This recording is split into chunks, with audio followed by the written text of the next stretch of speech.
Hey, what's up, everybody, and welcome back to another episode of Hops Geek News. We are a podcast that discusses comic books, movies, TV shows, and of course, we feature a beer of the week most of the time. I am Matt. Alongside me is Lauren, and today's episode, we are talking about my adventures in Massachusetts. I got to go home for the first time in 3 years, and Lauren's adventures at Orlando's Megacon, which was a wicked fun event. She hosted her first panel. I couldn't be more proud. I'm like a proud dad over here. It's exciting times. First things first, though, if this is your first time listening to Hops Geek News, please, hey, stick around. We love having you. Hopefully you enjoy the show. Go ahead, subscribe, leave a review, all that good stuff. Share with a friend. That's how the algorithm works, and it's going to help the podcast grow. You can find us on all social media sites at Hops Geek News, Twitter, Instagram. Well, Twitter until it dies anyways. TikTok. We have a Facebook group where we like to share memes and talk. And you can support the show. Patreon.com/HopsGeekNews, where everything goes into the show and we just pump it right back in. Nothing goes to us. It's all straight to make the show better. We have a Discord channel. We're going to be doing Patreon exclusive episodes, early access to episodes, a comic book welcome bundle, all sorts of fun things like that. Come on, hang out, support the show if you want to. And yeah, we really appreciate you doing that. My beer this week is from Massachusetts, of course, because we're going to talk about that. I went to Trillium Brewing Company and I got New Englander's Vacation, which is a nice pale ale coming in at 6.2% ABV, brewed in Canton, Mass from Trillium. Man, it's wicked juicy, wicked hazy, so good. That's my beer of the week. I went to that tap room. I'll kind of talk about that. Lauren, what's up? What you drinking? I'm drinking a Unita Juicy IPA, but I'm still taking pictures of it. I can't get good lighting here.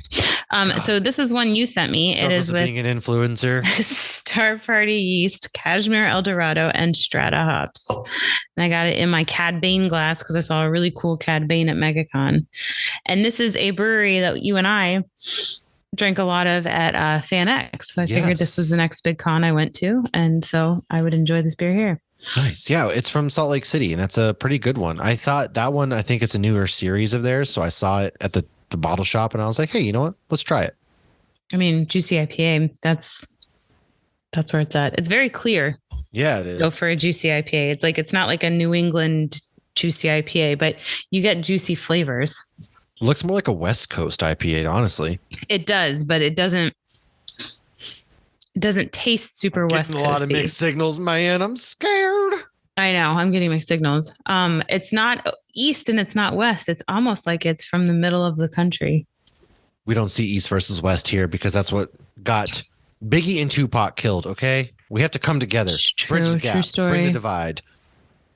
Well, if this is your first time on the show, we do some segments. So first of all, we talk about what we're drinking. We go into what we mess up last week, looked into to further. So if you find a mess up that we have somehow done, call us out, man. That's what we want to do. Call us out. Keep us humble. We love to see the things that we mess up on, especially because we drink beers on this show. So like sometimes it just gets kind of crazy. Shit you don't know what we're happens. talking about, you know?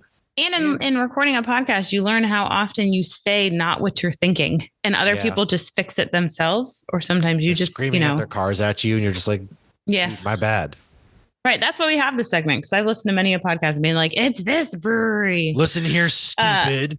I actually did not listen back to our episode last week because sometimes I just don't want to listen to myself. And we had a big guest. We had Derek Robertson, the co-creator of The Boys.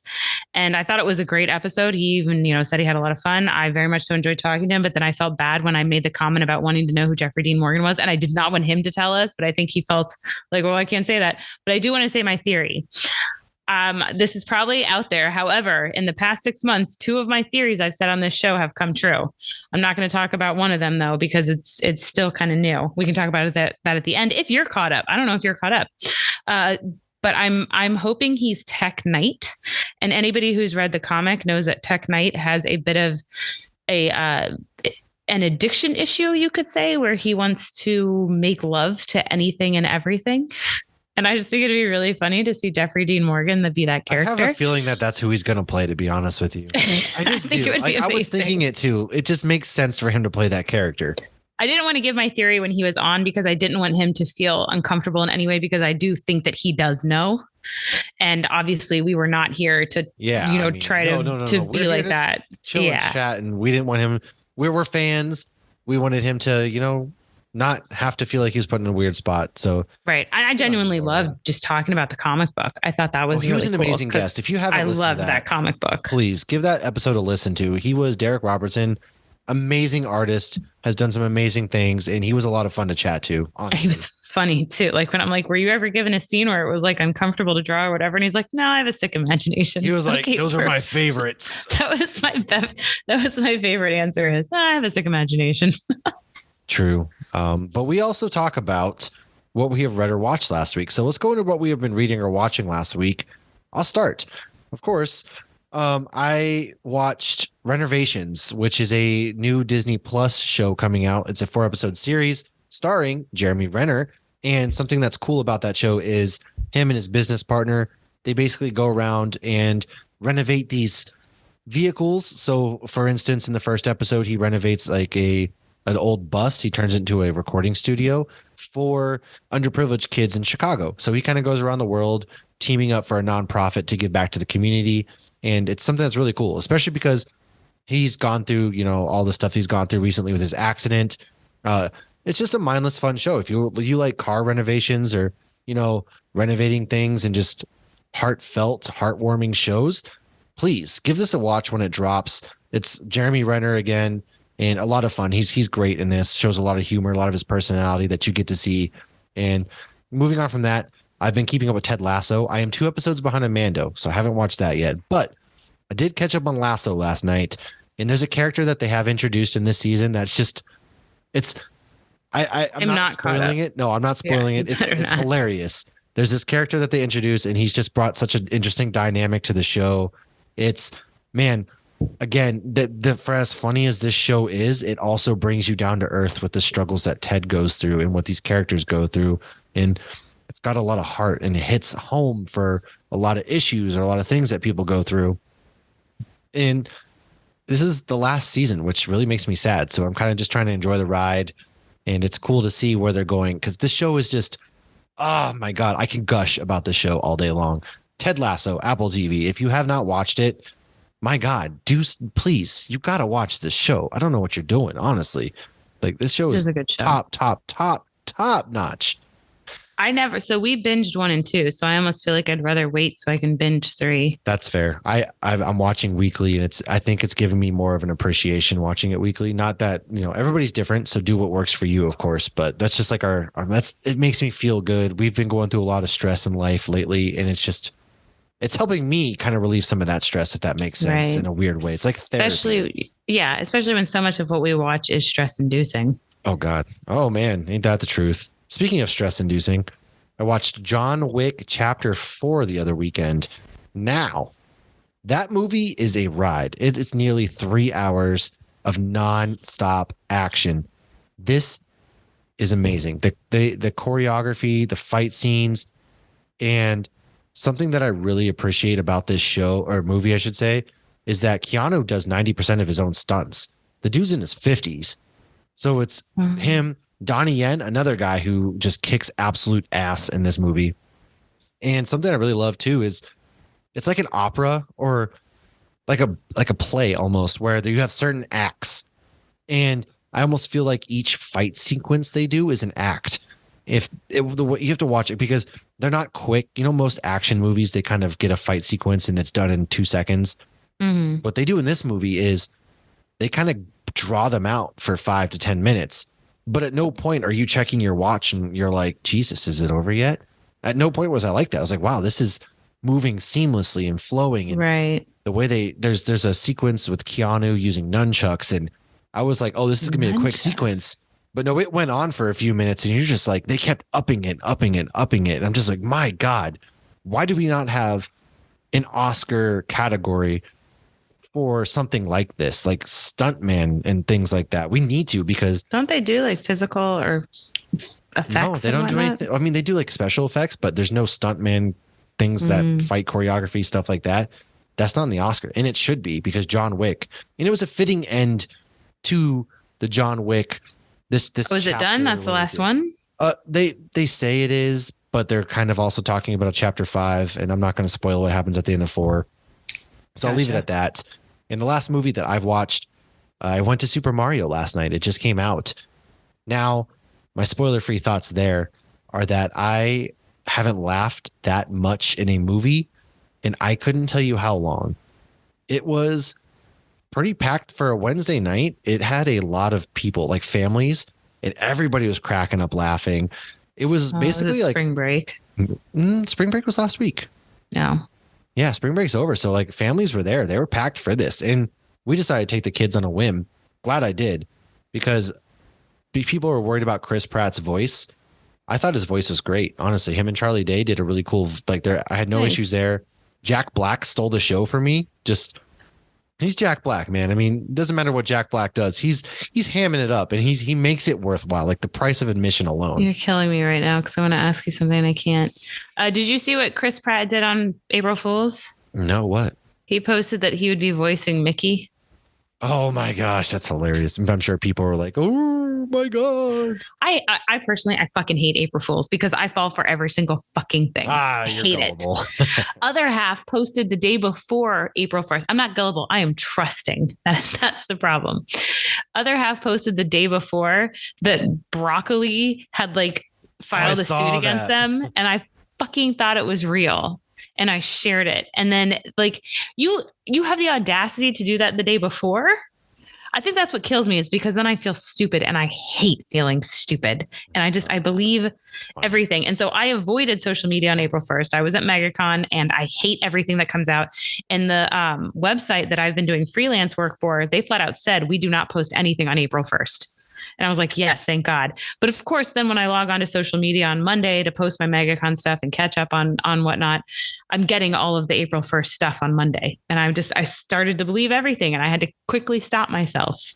I hate April 1st. Good. That's hilarious. There was another brewery that posted they were changing their name, and then they had to issue an apology because too many people believed them. It was hilarious. Going back to Super Mario, though, if you're a fan of the Mario like franchise, it had so many callbacks, and it was basically a love letter to the original IPs. You got to see things like Mario Kart, Donkey Kong, and Luigi's Haunted Mansion, some Mario Party kind of action with like the stars. This movie is great. I know it's getting like hammered by the critics right now, but it was fun. The audience score was like twice as high as the critics. 95%, or it was. The thing is like the plot isn't some Oscar worthy plot. It's very straightforward. Like Bowser's coming to take over the Mushroom Kingdom. That's the plot. Okay, cool. You don't need anything like, again, when did we stop going to movies to have fun? I don't know. But I think there's a time and place for analyzing movies. I think I mean, if we do that shit on this podcast, obviously, but yeah. Some things you got to just not take so sit down seriously. And turn your brain off once in a while and just have fun. It's okay to have like fun. Was Shrek overly analyzed in the early 2000s? Nothing was to this degree. People like, again, that's how you got a lot of these movies, was you just could go and just have fun. But now we have to. I mean, I have overanalyzed everything. Like Nightmare, everything has to be but like in a positive way. Oh, the plot wasn't very this, or hey, this wasn't very that, and it's a very thin veiled plot. Yeah, it's Mario. Okay, it's super fucking Mario. It's a Mario. Like you're not getting an Oscar-worthy, like deep interstellar Christopher Nolan type thing out of Super Mario. People, come on, man! Don't be afraid to have fun. I'm off. Have you seen that? This is the second time tonight I haven't mentioned SNL. Have you seen the SNL skit with Pedro Pascal? And it's like a crossover of he's The Last of Us and Mario. If any of you haven't seen it, definitely go to YouTube and just search Pedro Pascal, SNL, Mario. They did a fantastic job. Skit. And go have fun, man. There's so many good movies out right now. Like we are thriving. I need to see Air. I need to see Dungeons and Dragons still. Those are Dungeons out. and Dragons is out. Dude, as movie fans, we are eating full helpings, seconds, thirds, fourths. Eat your heart out. Have fun. Find something that's for you. Lauren, what have you been reading or watching? I'm off my soapbox. So I started the Namor the Submariner Conquered Shores. It started right before Wakanda Forever came out. And I feel like they're doing this a lot. Like before one of the Marvel movies comes out, they'll, release a kind of short run thing just because obviously they know people are going to want to pick it up. So I had only read old school stuff with Namor. So I grabbed this. It was only a 5-issue run. So it did recently end. And honestly, it's really fun if you want to kind of get a glimpse of Namor a little bit. And I thought they did good in the movie too. But when I hear people call him a villain, it always kind of is like doesn't sit right with me because he's not a villain, but he's not a hero. He's just doing what's best for himself and Atlantis, or it's not Atlantis in the MCU now. I keep forgetting what it's called. I'm waiting for Matt to. Okay, he forgot to. I always forget to. I'm going to be honest. Once we see them in another movie, it'll suddenly become second nature. We're the worst with like names. Okay, sometimes I'm sorry. Well, in the comics, it is Atlantis. And I love that it's not Atlantis in the Marvel movies because it differentiates it more so with Aquaman. But he's always doing what's either the best for Atlantis or what he thinks is the best overall. So in this comic, he's basically Old Man Namor, which I love the Old Man comics. I love Old Man Logan. I love Old Man Hawkeye. I love meeting Old Man Daredevil. I just think they've done like a great job with all of it. I love that Daredevil taught Hawkeye how to be blind and fight still because Hawkeye becomes blind later in life. Yeah. But it was fun. You see Luke Cage, you see John Hammond, who's the original Human Torch, who is also like he's not human, and that plays into the storyline. But you still get Atuma is in it, Old Man Cap is in it, and it's just a fun 5-issue thing. And I think it gets people to know who Namor is a little bit better because we didn't fully get to dive into that in Wakanda Forever. And I do think and hope that we get more of him because I've loved him since I first met him in the old school X-Men comics. Yeah, absolutely. And I've caught up on I haven't caught up on Better Call Saul. I got back into Better Call Saul, and then I got really upset when I realized season 6 isn't on Netflix for another week. So that's been fun. You're getting a lot more Breaking Bad things. So if you're somebody who stopped watching Better Call Saul and you loved Breaking Bad, definitely get back into it. I'm loving what they're doing with Jimmy and Kim right now. And I'm very excited to see how that goes because Kim is not in Breaking Bad. So I know something is going to happen and I don't know what. Finished Carnival Row. Oh, how was that? Yeah. The second season started off a little bit slow and then I feel like got really good. But then they ended it with, I didn't love the ending, but I liked the ending. And it was one of those endings that it was like, we don't know if we're getting renewed or not. So we're going to tie everything up, but also leave something potentially open. I do think it's done, but I very much so enjoyed it. And there were parts that I didn't like at all. But I think, it's only 2 seasons on Prime. I think it's definitely fun. If you like this, politics and supernatural kind of stuff, it's worth it because you get like all sorts of different mythical creatures and it's like a some fantasy politics. genre. Fantasy's fun. It's a fun genre that I don't think gets recognized enough sometimes, and it gets hated on too, I guess. But it's a fun genre. Right. And, like I had mentioned before with, I need to let Chris know, I figured out I like this sci-fi political stuff. That's true. And Yellow Jackets sci-fi came back. dramas. That's right. Yellow Jackets did come back. I never watched season 1. However, I know it's a very pretty hit series. I think Succession also came back for HBO Max final season. Never watched that either. Yeah, Yellow Jackets is Showtime. So it started right when Dexter New Blood came back. So I think that's what happened was a lot of people started watching it. And that's what we did. We had Showtime last year. I did start watching it. I watched the first episode. So it's only 2 seasons in, but the end of the second episode, like, this is eventually going to happen, but still seeing it and it happening was so fucking just, ugh. And I'll leave it at that. Interesting. And I watched Mando. Oh, yes. I'm 2 episodes behind because I was on vacation and I can't watch even. You're killing me. I'm sorry. I'm going to catch up tonight, like after this. No, but these last 2 episodes were like, we only have 2 episodes left of Mando. I can't believe this. How are they? That makes me stressed. Sad. We are already 2 episodes away. What the hell? It just started. But when I hear like people aren't liking this season, I'm like, I am loving this season. I am loving it so much. Give me Ahsoka now. I know. And I'm already like sad it's going to be ending soon. That's right.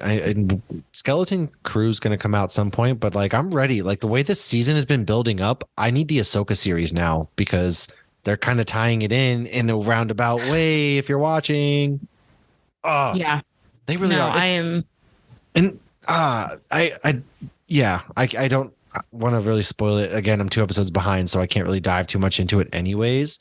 But like, I can't say anything. God, man, it's still fun. I get people have their complaints. Okay, sure, they're just doing nothing and they're just the same stuff over and over. He's not really a bounty hunter, blah blah. But like the point is, he was never like a true bounty hunter. That's not his story. His story isn't that he's a bounty hunter. It's about the bigger picture, which is the world of Mandalore and restoring this culture that was destroyed by the Empire. Right. And a lot of people are upset. They're like, it's the Mandalorian. It's like, okay, I get Din It's not the Djarin is Bo-Katan show. the Mandalorian, but Yes, the I like Mandalorian, Boba but Fett like it's too. about Mandalorians. So Right. get over It's it. the thing is like I wouldn't force anybody to, like what I like, feel what I feel kind of thing, but just don't be an asshole about it. Don't be a dick. Rule one, guys. Don't be a dick. But I mean, if you didn't like it, that's okay. I Look, get that. not everything is for everybody. Like Bad Batch, I haven't watched season 2 yet because I just couldn't get into it right away. I'm gonna binge it, so I will watch it. Maybe I'll change my tune. Right. But if you watch really get into it, Clone Wars and Rebels, you're more likely to like this season of Mando. For sure. Absolutely. All right. Well, let's roll with some news. Some news, folks. Lauren, go kick us off on some news. All right. I'm still thinking about the fact that you haven't watched those last 2 episodes. Okay, so some news. May the 4th, Disney Plus will be releasing a new animated Star Wars show called Young Jedi Adventures. They'll be shorts, and the first 3 are on YouTube now under Star Wars Kids, and it will start with Anakin slaughtering a bunch of young Jedi. I'm just kidding.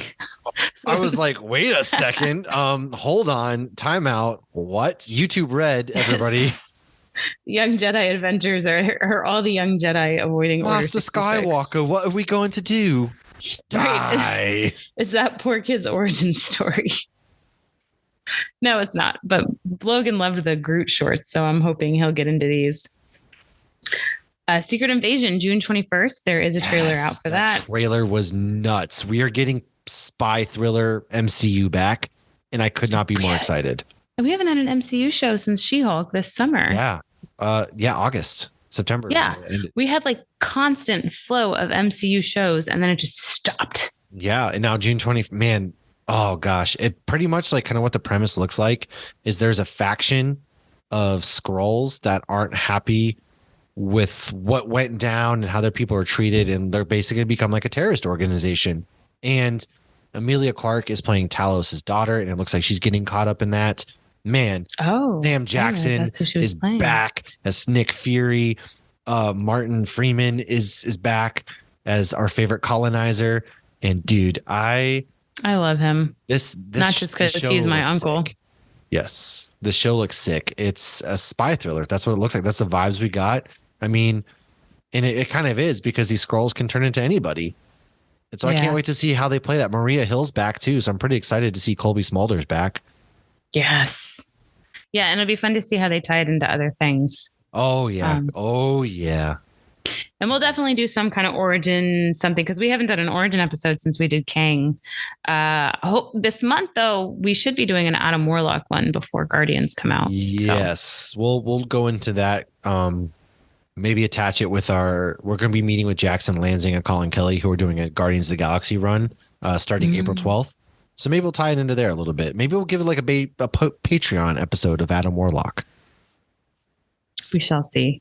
Because I put a lot into those research episodes. They're more than so I probably much fun should to be. do, man. They're so much fun to do. They are fun, but I spend a lot of time on them. Well, and so many people don't know, if you didn't read the comics with Infinity, Gauntlet series and everything, that Adam Warlock was a huge part of that. And so a lot of us expected to see him before Endgame, especially because he was the end credit scene in Guardians too. Okay, so X-Files project is in development with Ryan Coogler. If that name sounds familiar, it's because he's done the Black Panther movies. Star Trek Strange New World Season 2 will premiere June 15th and has been renewed for Season 3. And I keep hearing it's really good. And a bunch of the people, including Black Bolt, were at Megacon. I liked the movies, but that's all I've seen is the movies. Right. My mom was a big Star Trek fan back in the 90s. Different versions. I just can never get into Star Trek for some reason. Yeah. My mom watched the Xavier ones with Patrick Stewart. Oh, yeah. Yeah. So when the first... either a Star Wars fan or a Star Trek. I very rarely meet anybody who is both. No, my mom's both. But yeah, Ian leans more towards Star Trek than Star Wars. And Ahsoka, one of the things I learned this weekend is Rosario Dawson was raised a Trekkie.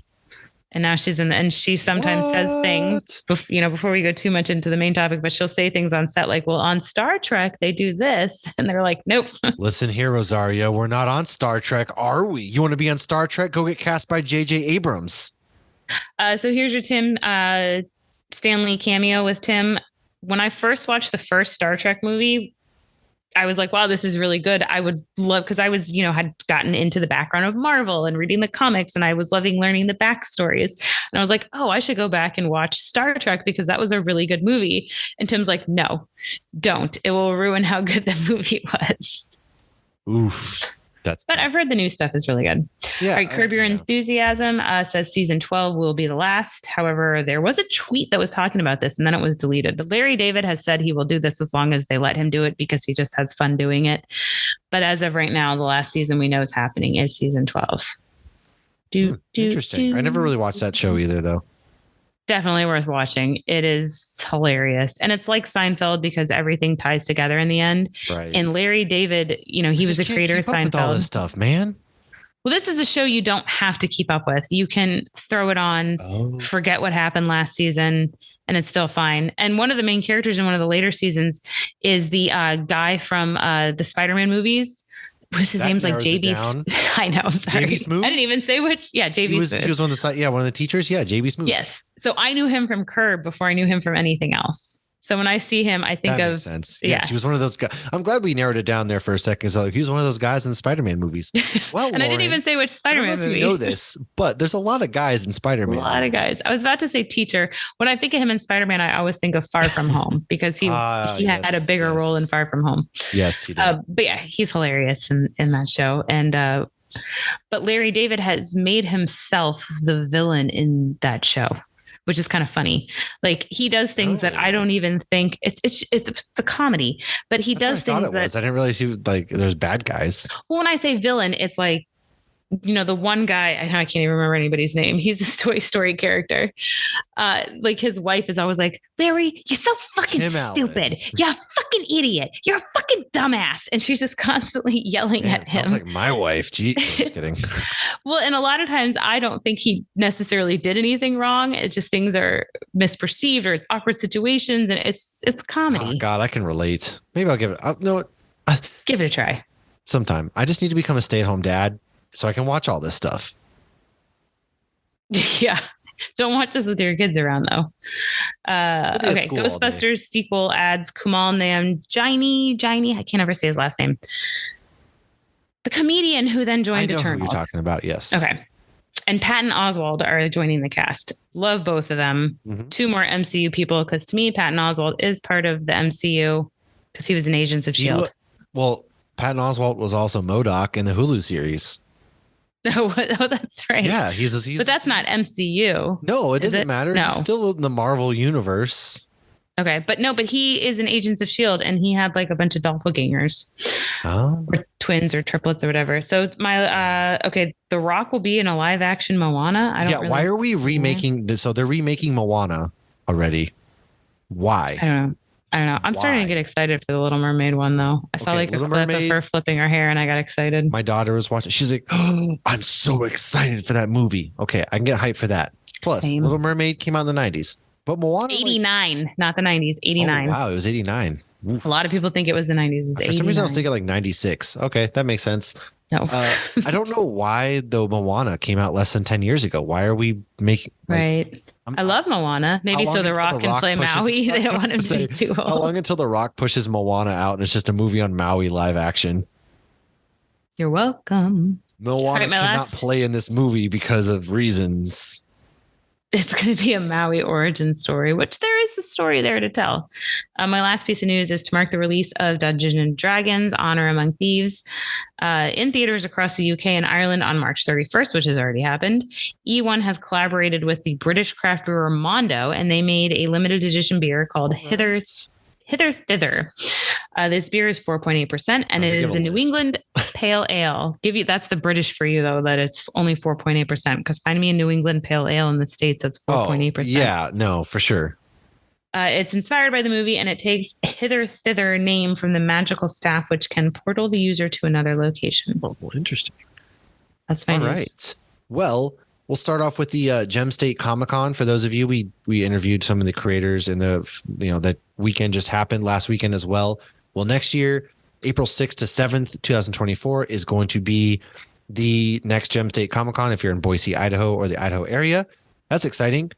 We're getting a Shrek 5. Apparently, Michael. Oh, shit. Sorry, not Myers. Mike Myers Eddie Murphy and Cameron Diaz are in talks to return for Shrek 5. Sign me up for that one, please. I'm actually really excited about that for some reason. I probably shouldn't be as excited, but I am. I used to love those back in the day. Yeah, I did too, man. They're. I remember seeing the first one in theaters. There's a Shrek rave making its way across country right now, so that tells you anything you need to know. I don't even know what that means. The John Wick spoiler spinoff movie Ballerina, starring Ana de Armas, will be in theaters June 7th, 2024. It takes place between John Wick 3 and Chapter 4, so doesn't really give away what happens in Chapter 4. It just takes place in between. There's going to be a Thanksgiving slasher movie, which will come out November 17th. Eli Roth is the one producing it and putting it together, directing it. It's actually starring McDreamy, aka Patrick Dempsey, as well, which is interesting. Robert, and also known as Robert from Enchanted. That's right. And it stars Addison Rae. I don't really remember. She's in some stuff. I know she is. I don't know who that is. But she is in some stuff. So that's exciting. That's pretty cool. How about shout out to my third, like one of my top 3 movies of all time, Scott Pilgrim vs. the World. We are getting a Scott Pilgrim anime series, which the cast of the movie will be returning to. Does this mean we're getting like Chris Evans too? Because number one, Anna Kendrick, sign me up for that, obviously. But you're getting people like Michael Cera. Is Brie Larson going to be back? Like there's so many things exciting. It's exciting. It is exciting. Megacon. Sorry, I thought I meant to do the Megacon. Yes. They did announce next year's dates, February 1st to 4th. That's fair. That's fair. Vincent D'Onofrio has made comments about there being a Daredevil season 2, and Rosario Dawson said at Megacon that she really wants to be a part of season, in the new show. And I mean, she's a night nurse. She has to be, right? Like, of course, we say that, but Karen and Foggy so far aren't. However, the Punisher apparently is playing a major role in this season, the first season anyway. So that's interesting. I found. He was at Megacon, but didn't do the panel with them. I was kind of disappointed. He didn't do a panel at all. Weird. His panel got canceled, which part of me was kind of happy because it was going to coincide with the trivia, and I was sad I was missing it, and then it got canceled anyways. Well, they're filming right now. I can't have it. Nobody can. To do because they're filming Daredevil right now. They were all there though. He was still there. He was signing autographs and taking pictures. Weird. I don't know then. Maybe he just didn't want to talk to people. Who knows? I'm not going to jump to conclusions. Fair. Not new. Yeah. I don't blame James, when asked about joining James Gunn's DC, Chris Pratt actually said that he loves the guy. He's one of his best friends. He believes in him. And if he calls, he's answering. So which has led to, hey, he said, who would you like to see me play? A lot of people have said like Booster Gold, which would be interesting. That would be so fun. I would love to see Booster Gold. Yeah. I mean, everybody used to cast Nathan Fillion as Booster Gold, but I could see Chris Pratt. Nathan Fillion would be, I would prefer Nathan Fillion over Chris Pratt, but yeah. I feel like some of us have forgotten how funny Chris Pratt can be. Well, he's become that serious kind of like action actor, Right. But you go back to Parks and Rec before Star-Lord.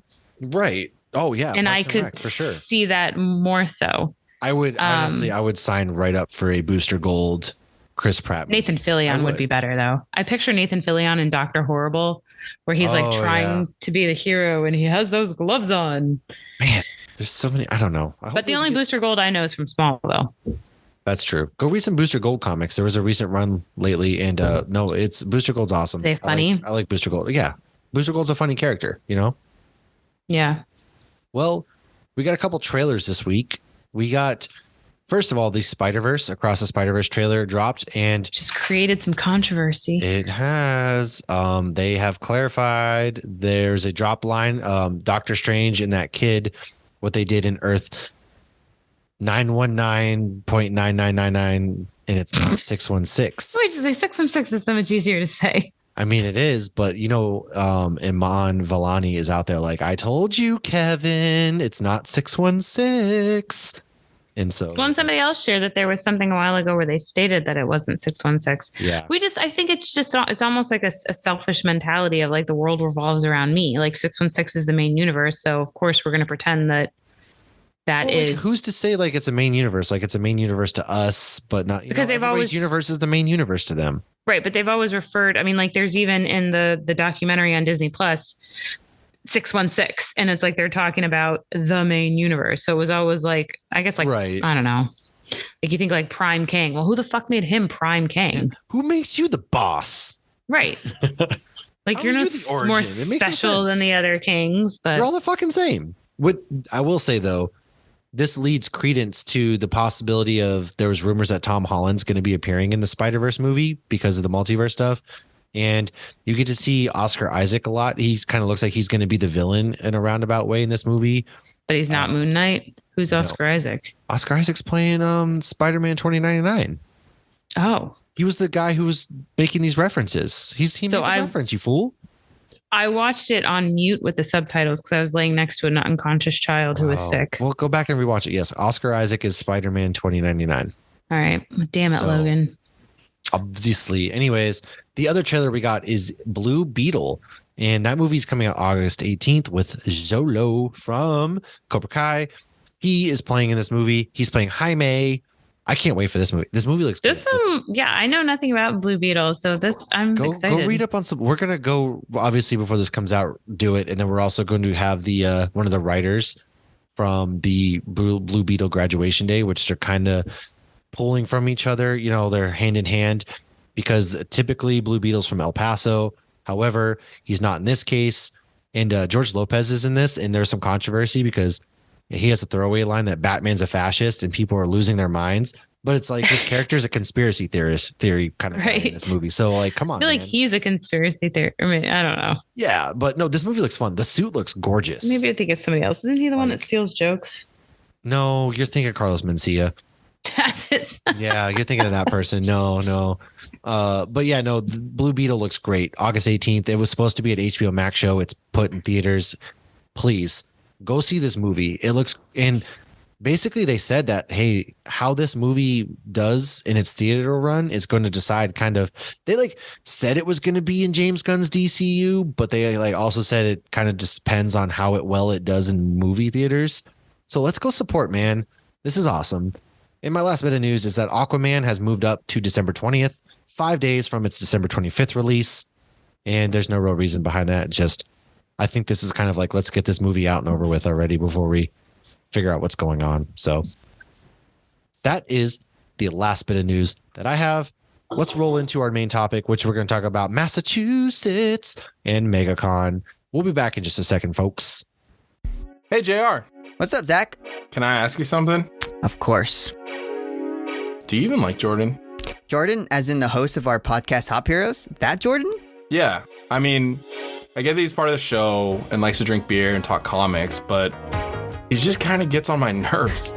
That dude literally thinks Gambit could take Cyclops. Scott fucking Summers. I mean, what kind of imbecile? Hey, what's up, guys? Sorry, I'm running late for this promo. I just got a little held up. What'd I miss? Oh. Hey, bro. You didn't miss anything. Nothing. All right, everything all right? What's going on? Nothing. We're talking about the podcast, how we like to drink craft beers and discuss comic book stories and shows. Yeah, that's all we were talking about. Wait, JR, did you finally tell Zach that we didn't really like him? Wait, what the fuck? Hop Heroes, the show where three best friends bridge the gap between great beer and the comic book universe. Find us on all platforms where you find podcasts. I honestly don't really like either of you guys, so...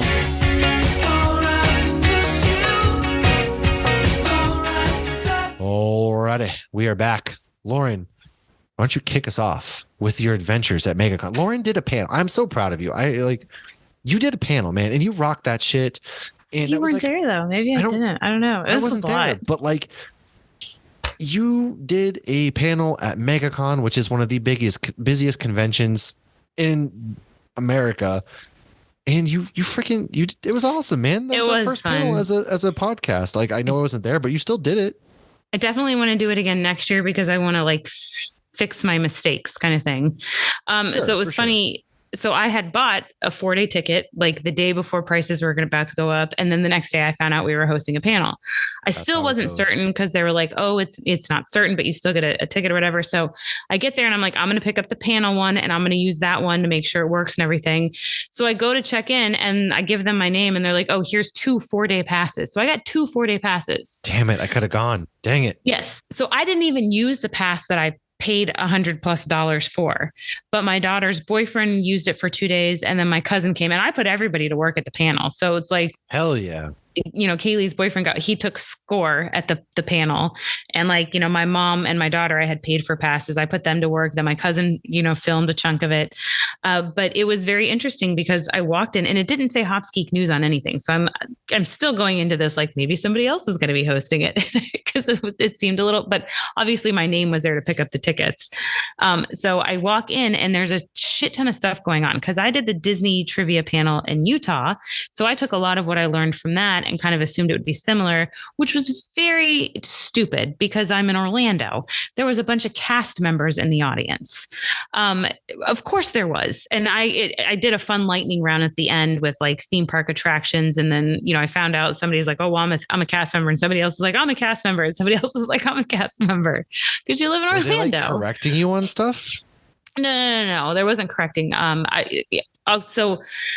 So what I did when I got there is there was another event still going on, and like they did, stop playing their music and everything right on time. And it was just a little stage, and I, got on the stage and the mic was all set up, and I had 50 questions ready to go for a 45-minute long trivia. You have to be out of there after 45 minutes. Like that's your max. Yeah, that makes sense. So I had, 50 questions, 40 were Disney. And then I had 5 Marvel Disney Plus, 5 Star Wars Disney Plus. And I was like, oh, if we have extra time, I'll do a lightning round. I went through all 50 questions in 25 minutes. Dang. Because the cast members are just like blowing through it. Well, there were a couple that like some people were like, oh, not sure. But what I did was I basically followed what the girl did at FanX, where I had 3 teams there. She had 2, and I had runners and a team captain. But people are screaming out answers and I'm throwing candy. And then some people are like, I want more candy. And there was like barely any children in there. It was all adults. They were like hounding you for candy. They were like, oh my upset. God. So one of the things Disney I would do next year is I would have twice as much candy, 100% twice as much candy. What was funny though was later that day, I was standing outside the restroom waiting for a couple people I was with, and I'm holding 2 beers in their bags. And some guy walks by and he goes, candy, I need more candy. And he was making a joke. But I laughed and I'm like, that's oh my gosh, that was, wow. And I told him it was my first time hosting. I'm going to bring twice as much candy next year. And another person came up to me and he was very nice. He seemed a bit younger, right. And he's like, oh, thank you. That was fun being team captain and answering questions. But so once I realized like I was done with those so fast, I then did a lightning round where I brought people up on stage and I would say an attraction and they had to say the theme park, and whoever said it fastest and got to 5 first, they got a Disney Pez dispenser. And I should have mixed it up more and then switched it with songs or something. I was just surprised. And that was when it was like, people are like, well, I'm a cast member. And then I was like, well, I'm going to include Disneyland. Is that okay? I'm going to include retired rides. Is that okay? And so it was a lot of fun. There was one younger kid that came on stage, but other than that, it was all adults. That's and wild. So if I get the opportunity to host again next year, I will have twice as many questions and twice as much candy. Oh, dude, I'm coming next year. I'm coming for this. It's early February. Yeah. But I mean, I think it was a lot of fun. It was kind of like a whirlwind in my head. I just hope everybody had fun. And obviously once we got to the lightning round, the room started to thin out a little bit, but there was a lot of people that like wanted to come on stage and they wanted to do things.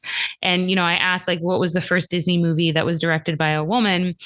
And it was Frozen, sadly. And I heard some girl in the front row go, well, it was actually co-directed. And I heard her and I was like, yeah, how shitty is that? It was co-directed with a guy. Yeah, and then I talked about a short though, but I was welcoming that, information. Like, the fan interaction. That's kind of what's about. People want to have that interaction at these panels, Well, and I pitched it as, I'm with Hops Geek News. We do a lot of fun facts. And so I hope you learn, some fun facts today. One question that nobody got that I was kind of surprised, which I didn't know, though. I didn't know this at all until I was researching it.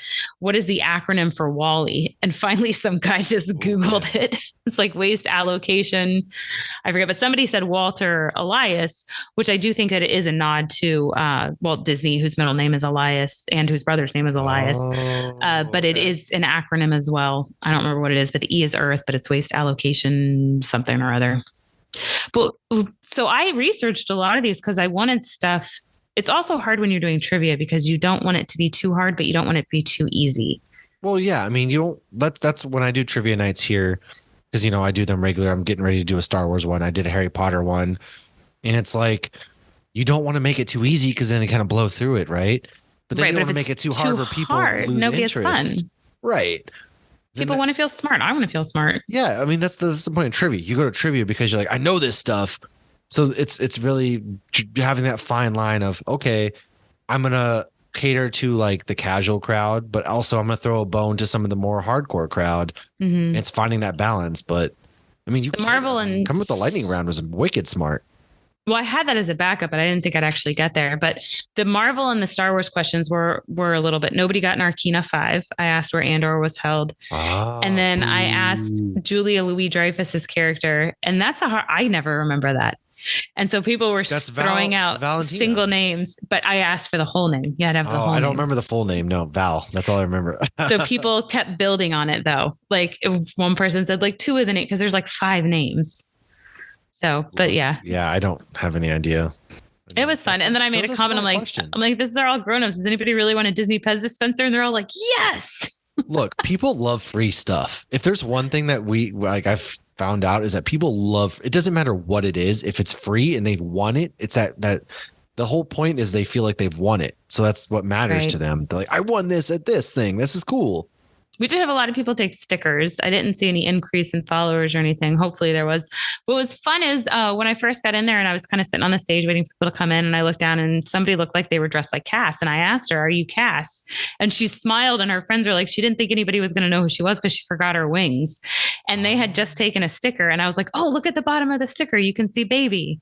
So that was fun. I very much so enjoyed to see a Supernatural fan in the Disney trivia. If nothing else, somebody has our sticker and they might have it somewhere and somebody else sees it. Who knows, right? Like that's what it's all about.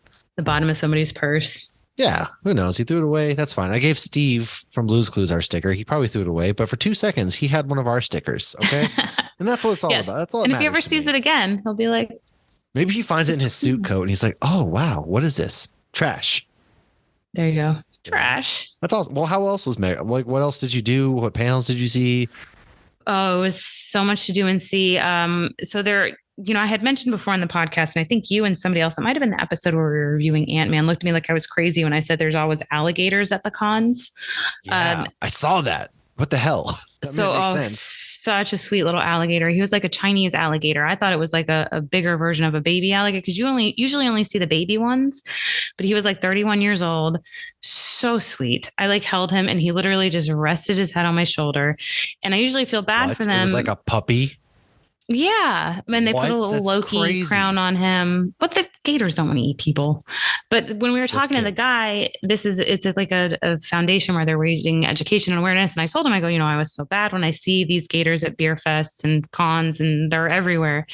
And he goes, well, this guy hangs out with me. He's on my couch when I'm at home. And they have their mouth taped up when they're out and about. But at home, he doesn't have his mouth taped up. He's like a dog. And they're like an endangered species. And he's just trying to educate people and create awareness. And we donated $20 to take the picture. And then my cousin also took a picture with a big the snake was gorgeous. Its tail transferred into, I should have taken a picture with the snake, but we were holding up the line. But yeah, you could do that. So that was pretty cool. I met people called Merlin Careers, and you can actually build Legos for a living. Oh, yeah, you sent me that. So are they build at the parks? I don't know where exactly they build. All the guy told me was we're hiring an administrative assistant position in Orlando right now. And I was like, yeah, thanks. I'm good. That pay? That's what I need to know. How much does that pay exactly? Probably $15 an hour. I do have the card. I saved the card, but it is Merlin Careers. Interesting. And I told the guy, I'm like, you're making dreams come true. People are getting paid to build Legos. No, I don't want to be your administrative assistant. I have a ton of notes from some of the people, but before, because I feel like I've been talking for a minute, but yeah, it was great. So much cosplay.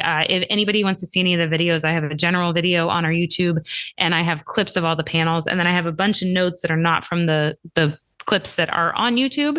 So I will supplement that in a minute, but I'm going to let you talk for a few minutes. So I'm not just talking. Tell us more. I love Comic-Cons are amazing.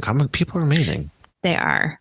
Yeah. Well, yeah, I went to Massachusetts for the first time in 3.5 years because COVID, and I'm from there. If this is your first time with the podcast, I don't talk about it enough, but man, it was fun. It was great. It was the first thing. So I'm in Idaho, and the first thing I realized, when we landed, it was there's trees and there's grass.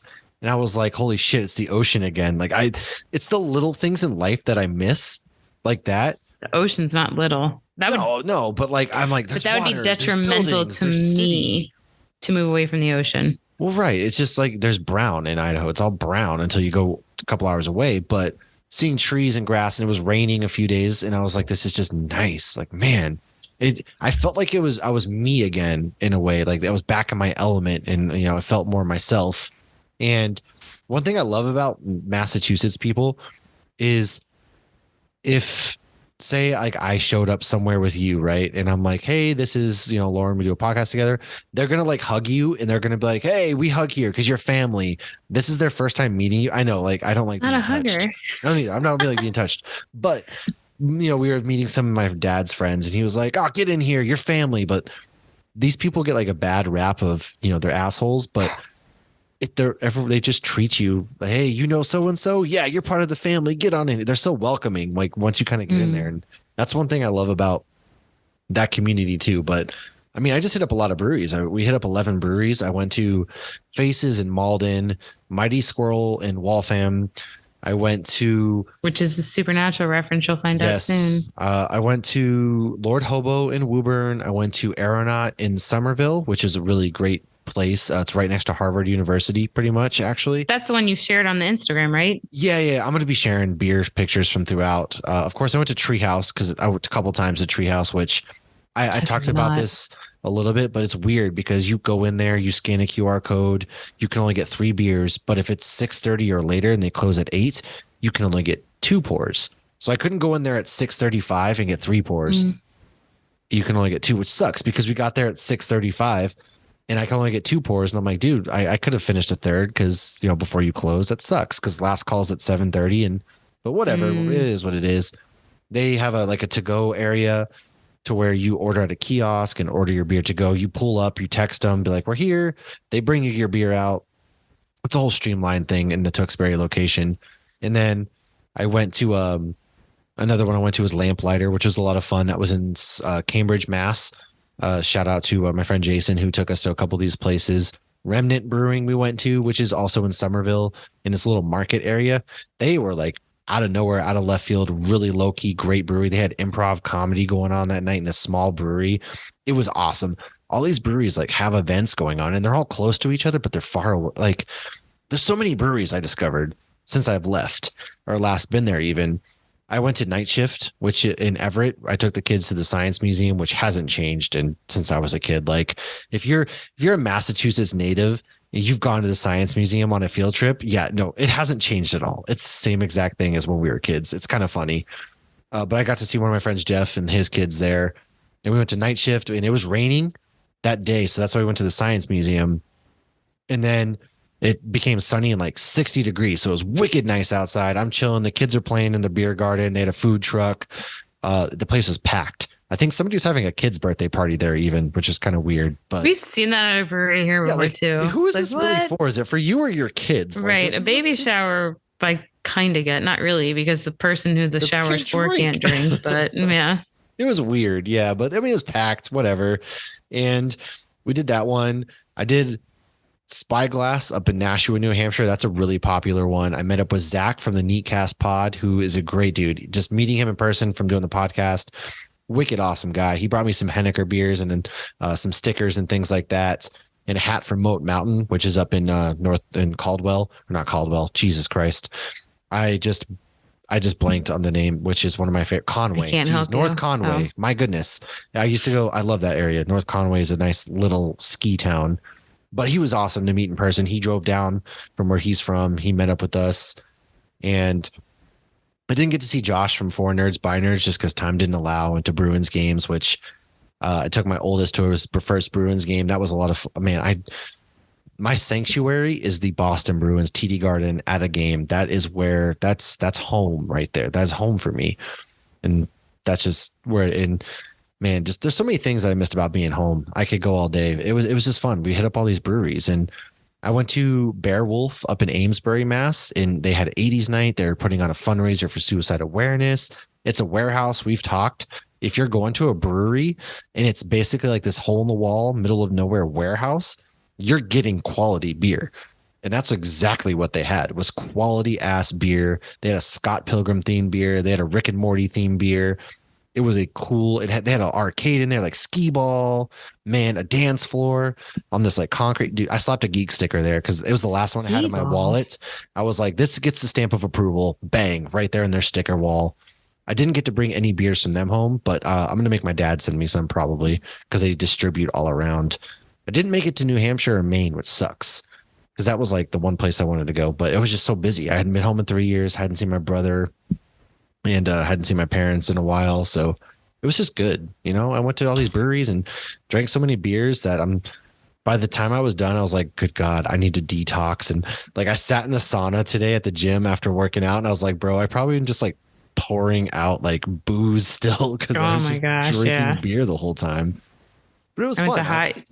I went to hot yoga like 2 weeks ago after a night of drinking, and I don't think I've sweat so much in my entire life. Yeah, yeah. I feel like on the plane ride, what sucked is like on the plane ride there, we got held on the tarmac for 4 hours total due to maintenance. That's insane. Luckily, like my kids were chill with their iPads because, God, what did people do before those iPads? Because it would have been a nightmare if I didn't have those. Cheerios. Yeah, it's true. Like, what do you do? I don't know. But the flight attendants were really cool. The flight attendant on the plane when we first left Boise, we were supposed to leave at 5:30 in the morning. We didn't leave till 7:30. He was like, we made these people wait for so long out there. I don't care. Give everything away for free. So I was like, can I have a vodka cranberry? So I was like drinking for free in the morning. As they should, honestly. That makes complete sense. We got stuck for 2 hours in Minneapolis on the runway, and they didn't give us anything for free. They were like, nope, they're charging everybody. And I was like, dude, what? Crazy. It was just wild, but it was good being home, man. I loved it. Massachusetts, that's just the place to be. It was breweries. I hit up 2 comic shops, which, God, I can't remember the name off the top of my head. I've shared them on the Twitter. I'll have to share them on Instagram, but I went in there, picked up some comics. One was in Peabody, Mass. It's Peabody, not Peabody. So when you're driving up there and you see that word, just know it's Peabody, and then you won't feel so out of place. Yes. That's fun to say. Peabody. Peabody, Danvers area. I went to that one, and then I went to one, gosh, I can't remember what the other town was, but I was just all over the map there. It was a good time. It's probably not as fun to say as Peabody. Yes. Peabody, Worcester, all those good places. But it's spelled Peabody? It is. Are you sure like the first person just didn't mispronounce it and then it just stuck? Massachusetts invented America. Fun fact. So everybody else mispronounced. And Carlos, one of our Patreons, is from out that way. And so I wanted to meet up with him. I wanted to meet up with one of these guys on Twitter who calls himself the Maynard Brewer on there. It just didn't work out. Oh, yeah. I think I follow the Maynard Brewer. Yeah, it just didn't work out this time because this was hard, like a family-oriented one. My dad and I went to all these breweries. So I got to come back out for my birthday. I'm telling you, that's true. That is true. But back to Megacon. Nobody wants to hear about my brewery adventures. We have things like Econ Lockahatchee. Okay, sure. So one of the people, before I go into my notes, I met people from Crafted Core. I stopped at this booth and it was really cool. And they sell kyber crystals that you can put in your Savi lightsaber, which are the lightsabers from Disney, and it changes the color. What? Disney sells those too at Doc Onders, but theirs were really cool because they're they would have ones that were carved into different characters. What? And you put it in there and it changes the color. And what's really cool, one of them are from Idaho and one of them are from Florida. What? So they will most likely be joining us on an episode in May, and they're going to come on. This information from me? Well, maybe I wanted a genuine reaction. Or you can also check our Instagram. Do they live in DMs. Idaho still? One of them lives in Idaho, but not near Boise, because when I said you were in where you were, he said he was 6 hours or something from you. Oh, so he's northern Idaho. Okay. That's wild. But I was talking to, so they had 2 booths next to each other that had all this really cool Star Wars stuff. It was they were selling different kinds of money, which you can buy the money at Batu, and you can actually use it in Batu. If you buy credits, you can actually pay for shit there with the money. I'm not sure exactly how that works. I should actually try it and look into that. Okay. You know what? I'm going to do some research next time I go, and I will let you know as to the validity of that claim. But no, this was really cool, and they're super cool. I gave them some stickers, and then I made sure when I got back that I followed them, and then they actually reached back out, and they were like, "Hey, I saw you left a sticker." Somebody said that because one of the people I didn't actually get to meet, and I was like, "Yeah, y'all should come on an episode in May. We're doing a whole Star Wars month." So Crafted Cores, if you're on the YouTube, here's their sticker. I will definitely share them in the stories after this episode comes out. On Twitter Twitter now. You've been withholding information. Can't believe this. So now I will go into my notes. So the first panel I saw, I did not get to all the panels. I would have liked to. One of the things that Megacon did this year that pissed me off was they made people leave and then come back for the main panels. They actually made you get out? Like, that's crazy. Yes, unless you had VIP, which is bullshit because usually the main characters are in the stadium seating, like in an area where I've literally seen the Nutcracker Ballet perform. That's where like I've seen John Barrowman and Stephen Amell and the cast of Full House. I was going to say, I've been in some of those rooms. Yeah, I remember the stadium seating. I've been in there. Yeah. I think the year you went with John Barrowman was stadium seating. Yeah. I don't know. I think it was just because we were on the other side of the convention center, because the convention center is ginormous, that they did not have us in a room like that. It was smaller than the main room at FanX. So like for Rosario, like I ended up missing Shazam because I was scared if I didn't get in line for Rosario Dawson. Oh yeah. And I wasn't going to get in there. So I had to pick and choose. So the first one I saw was Katie Sackhoff and Mercedes Varnado, which I did not know she was a wrestler, but they had her listed as Mercedes. She's in New Japan right now. So her real name is Mercedes. She's Snoop Dogg's cousin. Yes. So somebody asked what their favorite characters are. Katie said Jar Jar and she said Darth Maul. And she was actually dressed as Wonder Woman. Mercedes was. That's awesome. So Dave Filoni actually found her on a YouTube show where she was eating the hot sauce. Oh, is that the hot ones? I think so. Yeah. So that's how all the stars for that one. Yeah. She was founded, and then he created a character for her for The Mandalorian. Oh, wow. So he hit her up in her Instagram DMs saying that there was a Disney show, and she said she didn't know who Jon Favreau was. She had a dog with her too, and the dog was like sitting on the couch between her and Bo-Katan. But she was in wrestling ? So Katie Sackhoff does not like scary movies. She needs more J-Lo rom-coms, which is kind of funny to hear. So she did talk about Battlestar Galactica a little bit, and which was kind of funny. And I guess she stole the suit from that. And then she wore it on The Big Bang Theory, and George Takei was on there too. And she's like, they don't know that I stole the suit. And he's like, in his George Takei voice, he's like, I stole this cape. So that was That's cute amazing. To hear that story. Her advice, somebody asked, what's your advice? Somebody always asks that. What's your advice if I want to get into this or whatever? She said, memorize your lines, memorize, and be on time. And one of the things she said, which I thought was really funny, because this is what I did when I studied for the bar. She walks on the treadmill and reads the script, or she'll walk outside, and how that helps. Sense. Yeah. The blood is like flowing to your brain. So I would literally, for 2 months, start my mornings just walking on the treadmill and reading my notes, although hers was probably way more fun because it's not laws. So she said she wanted to be Bruce Willis when she was growing up, and she wanted to save the Nakatomi Tower. So that was a bit of inspiration for her. If you didn't love her enough already. She talked about her dad being on the Mandalorian set. She said her dad was in awe, and she said it was the first time she really felt proud of herself in front of her dad was when she got to bring him on set. So when Dave first was considering using her for Bo for Rebels, he called Robot Chicken people and said asked like, hey, what does she like to work with? And they were like, yeah, she's cool. So that's how she got the job. My next interview. We're not there yet. The next panel I went to was Carl Weathers. So this one is for Tim too, because he asked if Carl Weathers talked at all about Rocky. He did. He talked about everything. It wasn't just Mando. He did talk about Mando, but he really did talk about everything. So he said, as far as working on Mando, he said it's easy to stay on pace with Dave and John. He said that they keep you on point, and you have this like George Lucas template to kind of work with. And he was talking about directing on Mando and on acting, because he's done both. He says when he's directing, he likes to steal from the best. I guess there were some shots people were talking about, the Coppola shot, and he said he didn't think about it consciously. It just kind of happened. And then he also referenced Free Solo, which was a movie. And it was when all the Mandalorians are like climbing on the wall. So he Free Solo is about, he climbs up these mountains and he doesn't have any gear or anything like that. Yep.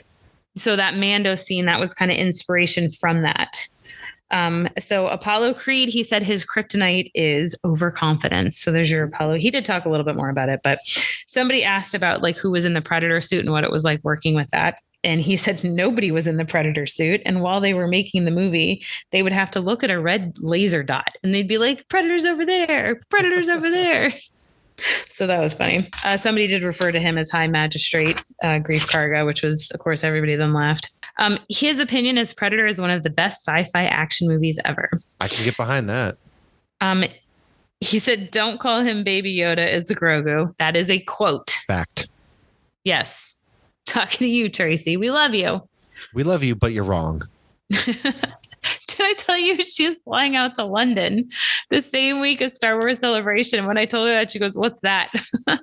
Tracy. But she loves Grogu, but she does call him Baby Yoda. She's only seen the scenes he's in. So some film fundamentals that he mentioned was same Beyond Time. He mentioned technology has changed a lot. And it has changed in the regard of there's greater landscapes and the backdrops are better now.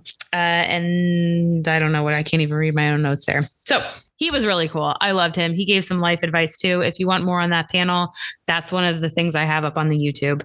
The next one was Sam Raimi, and we were not allowed to take pictures or video. So I have no pictures or video. What's funny though, is I've seen many pictures with him. I've never really seen too much of him because, he's a director, he's behind the scenes, but in seeing him in person, he looks a lot like his brother from that Supernatural episode. I didn't realize how much he looked like his brother. So he was introduced as the master of horror, and we got to see the Evil Dead Rise trailer. Dude, I cannot wait for that movie. It looks so freaking creepy. I cannot wait for that movie.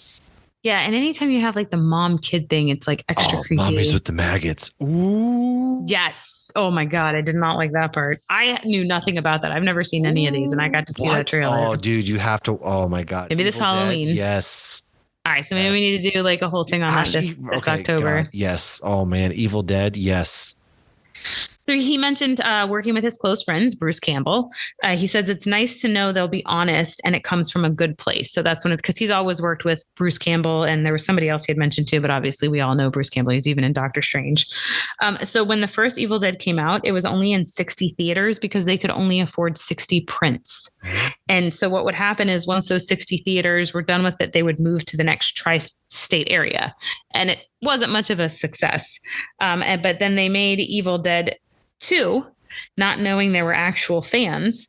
But it apparently worked because these, you got that cult following and they were all excited. And he was just like, oh, we just wanted another job and wanted to just make another movie. So somebody asked what drew him to comics. And he said, I always loved Spider-Man. And he used to, have his dad take him to the drugstore to buy comics. I always love when you hear that. To get him, because, you don't hear that anymore. That doesn't happen anymore. And he loved the heart in the Spider-Man comics. He said his biggest obstacle getting into everything was financing. The second hardest part was when people hate your movie. And he told this whole story about when he was in college, he made a movie on an 8mm. He said 5 people showed up to watch the movie and no one stayed. He said he had to keep watching it or he had to watch it backwards because of how the film was. He couldn't just take it off. So he did finish it. And then he said, wow, this movie sucked. And then he said he never wanted to make a bad movie again. Somebody asked the biggest difference between working for Sony and MCU. And he said when he started working for Sony, superhero movies were new. I mean, Spider-Man was 2000. I mean, so it was such a new concept to the whole everything. Yes. And he didn't want Peter to be CGI because he didn't think the CGI would look good. And honestly, when you go back to the first movie, when when you first saw it, it's amazing. You look at it now and there's parts that almost look like, clips of a video game. But at the time, I don't remember thinking that. In the theater, I don't remember thinking that. So they made it so he had to convince people, though, at Sony that he needed storyboards and he needed animators. So when he got to MCU, he was like, hey, I need X amount of storyboards and I need X amount of animators. And they're like, oh, you're getting 3 times all of that. So it's I do wonder how much of what he did on Spider-Man did influence these other ones, because then when he shows back up, they're like, oh, you're definitely getting that plus some. Oh, without a doubt. Yeah. So I thought that was really cool. And that's what I got for Sam Raimi. My next, Gwendolyn Christie. Do you have anything? Because I need to sip of my beer. I don't really. No, I don't. We're just Megacon. This is the feature. So Gwendolyn Christie, the girl who was hosting it, there was 2 people that were hosting these panels. I think they're both YouTubers or something. They both did a fantastic job. The girl who hosted this one, she recommended the Lost Stars book when we were talking about Star Wars. I have it here. I just started Aftermath, so I just added this to my list of future Star Wars books. So this was Gwendolyn Christie. If you don't know exactly who she is, this is Phasma, Brienne of Tarth. Yep. She's recently in Wednesday. She was so fucking sweet. She is just a lovely person inside and out. Yes. Yeah. So one of her acting inspirations is Hitchcock films. And she said when she was very young, she loved Stanley Kubrick, Spielberg, Linda Hamilton, and Terminator, Sigourney Weaver, and Alien. She kept saying love. She loves this person. She loves that. She just had a lot of love to give. She said when she worked with Jamie on Game of Thrones, their process was he would wind her up. I'm guessing he would like get under her skin and wind her up. That's kind of what it seemed like. That's what I'm thinking of. Someone asked if she'd rather live in Winterfell or King's Landing. She said Winterfell. Ooh. There was so for some of the people, you know how usually people line up and ask questions? Yep. For some people, they did not do that. And instead they had polls with the audience when they were walking in, and then they asked the actors. So interesting. That's what I've never seen that done like that before. I don't know specifically why. I don't know. Yeah, I don't know. I really don't know, especially because I'm thinking like, oh, maybe it's because they don't want to spoil certain things. Maybe it's the comfort level of the actor. Like Sam Raimi took questions, but didn't want film or camera. And then Gwendolyn Christie had no questions, but did the things. So she asked if she wanted to be a shapeshifter or a werewolf. She said werewolf. Dragon or direwolf. She said dragon. Jedi over, and she picked Jedi over Sith. So she expected Brienne of Tarth and Game of Thrones to get pushed to the background, and she was very excited that she did not. She mentioned we need to push for more representation in Hollywood, and she even said like she was surprised. That kind of went in with that comment. Like she thought Brienne was going to get pushed to the back, being a strong woman who's also very insecure but very confident at the same time. And she didn't think a character like her would get to be so prominent. So that's when she's like, let's push for representation. Phasma, she said the armor was liberating and made her feel powerful. Ooh, which could be a little dangerous because she was not a good guy. No. And her last thing that she talked about was her fight with the Hound. She said it was in Iceland on top of a mountain, and it was so hot. And she said it was the most brutal acting experience she's ever had. And she said it's the scene she's also the most proud of. And I guess the actor who played the Hound and her, like when they were in the car, like leaving, they're like, we just like had a battle. Like they were both just defeated. Yeah. So that was really cool. And there are more clips of her on the YouTube. So next is Charlie and Vincent. So Charlie Cox and Vincent D'Onofrio.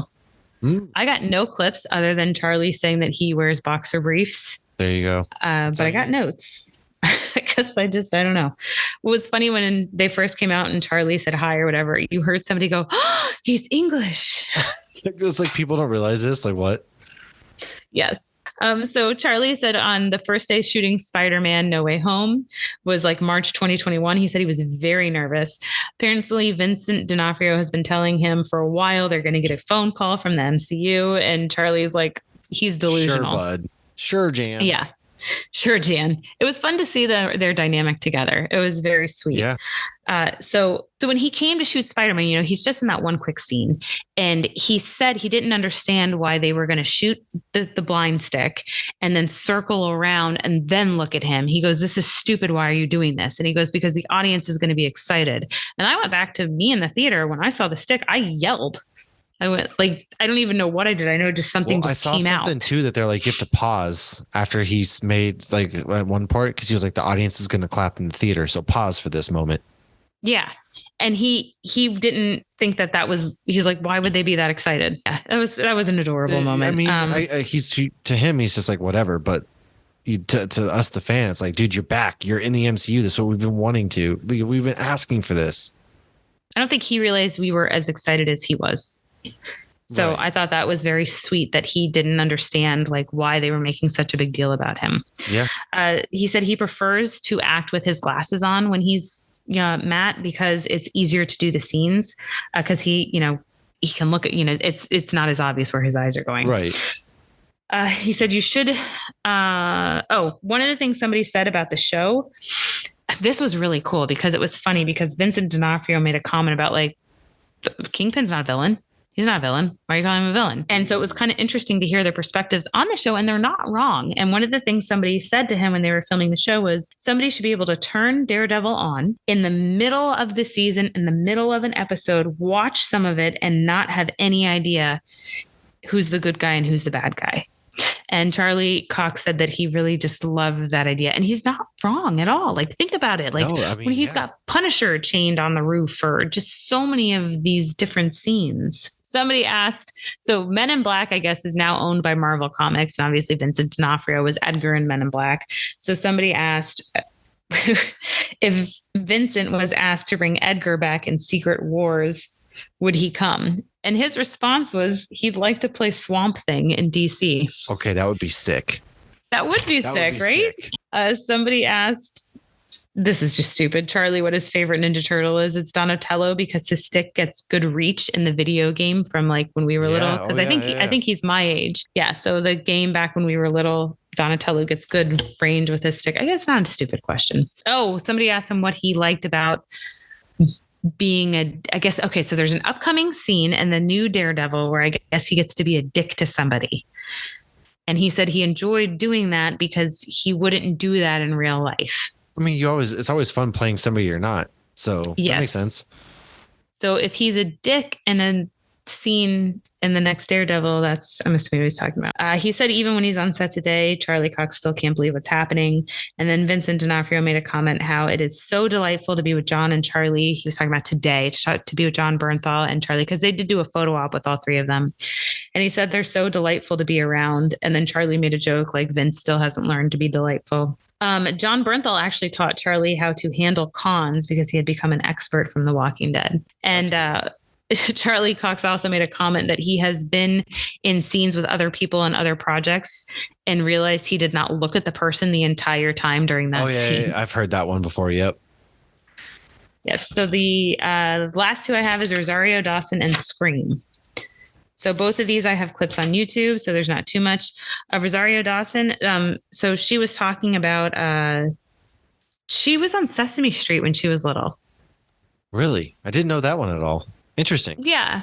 So she said, I think it was Bette Midler, like owns some of the gardens around, she grew up in Brooklyn, around New York, and she keeps developers from buying them. And so you remember on Sesame Street how you'll be on Sesame Street and then it'll cut to like kids at a dance class or kids grocery shopping or like real life. Yeah. And so it cut to a garden in New York and Rosario Dawson was one of the kids. Okay. I didn't see that at all. Okay. Interesting. All right. So she said one of her inspirations was Tim Curry from Rocky Horror Picture Show. And one of the other things she said, she talked about kids. I had actually seen a part of Kids recently and forgot she was in that movie. That movie's so fucking... I did too. Yeah. So she's the one that like goes to the clinic to get tested for HIV, but her friend has it. And then the guy rapes her friend at a party. Oy. So she got some panel or some of the questions too. She didn't get panel questions. She got the polls. Who would you rather nurse, Punisher or Charlie, or Punisher or Daredevil? She said Punisher because after Daredevil's walk of shame, she didn't want to nurse him. And she did not get to work with Punisher. She did mention she wants to be on the new Daredevil show. Somebody asked her movies or Quick Stop. She said movies because they got good food and sometimes they break out into Bollywood dances. But they did buy Quick Stop at the end of Clerks too. So she said Jedi or Sith. And I wish I had recorded this because her answer was, quote, I am no Jedi. I was going to say she's neither. Right. She said, I am no Jedi, but I will never be a Sith. That was the perfect Ahsoka answer. Yes. Do you know she only got $1,000 to work on Kids? Somebody had a random question about, they played Never Have I Ever. And she said, never have I ever crashed a wedding. And she was actually, I kind of have. She was at Burning Man and she walked up and there was naked people getting married. And they're like, do you want to come watch these naked people get married? And she did. Why not? So the last panel was Scream. So your wife and I actually went to a Scream panel at Fan X, just the two of us, but it was just Skeet Ulrich and Jamie Kennedy because Nev and Matthew had canceled. Actually, I don't know if Nev was going to be there. Matthew was going to be there, but he canceled. So all four of them were at the panel. It was actually really good. So they had asked something. It was a lot of silly questions, but Matthew Lillard had lost his voice and he sounded like Shaggy. Yes. He's still my favorite. He's Shaggy in my head all the time anyways, but... he sounded extra Shaggy. So some guy, I guess, brought them beers at their table and then he brought them a bucket of Corona at the panel and they literally opened the Coronas and were drinking them on stage. If you ever go to a Scream panel, do not worry about sitting close because they wonder. Yeah. They did it in Fan X and they did it this time. Like Matthew Lillard walked right by us. When I was with Carrie, like Skeet Ulrich was right now. I like came in with a thing of food. Like she was holding my spot and I walked in with food and Skeet Ulrich is just right there. Like, hey, so they walk around. The main takeaway I would say from this, and then I'm done, is somebody asked, because Jamie Kennedy is a goofball and he seems very out of it. You ask him a scary movie. He always says Showgirls. And so he just seems like he's kind of just having fun. And somebody asked, what does Scream mean to you? And he actually got choked up and started crying. And at first I thought he was joking. And then I realized he was being real. He was being genuine. And he was just telling them about how, meeting these people, how much it meant to him. And that, 25 years later, this movie still has an impact on, not just the industry and scary movies, but on himself and, people in like a good way. And then he, of course, made jokes about, himself crying after that. But there was also jokes. Somebody asked Matthew Lillard if he's still alive and he got all mad and he's like, of course I'm still alive. So right he played into the Stu rumors. I love him. He's such a wholesome human being too. He crushes he's just every interaction I've seen of him. He's amazing. And so Matthew Lillard ran a lot of it because he was running around talking even though he had no voice. And somebody said, would Scooby and the gang have solved the Woodsboro murders? And he said, quote, obviously. Gang never fails, bro, end quote. Obviously. And somebody asked him something about, again, getting into the industry. And he said, find something you love and chase the shit out of it. Nice. What's what we're doing on this podcast? We found something we love and we're chasing it. Ooh, that was a lot of talking for me. That sounds like a good time. And Megacon's awesome. One of the biggest cons, obviously. That might be a wrap for cons for us this year. Maybe not. Who knows what the future holds. Hopefully we get to do some more things, but it's been an awesome couple of months for us as far as Comic-Cons and opportunities and adventures.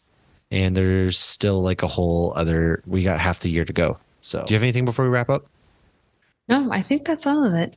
Well, folks, if you've stuck with us this long, thanks for hanging out. As always, make sure you subscribe, like all that good fancy crap that, makes us feel like we're stupid influencer type people. But we have to say, we don't have to say it. It just feels weird to say.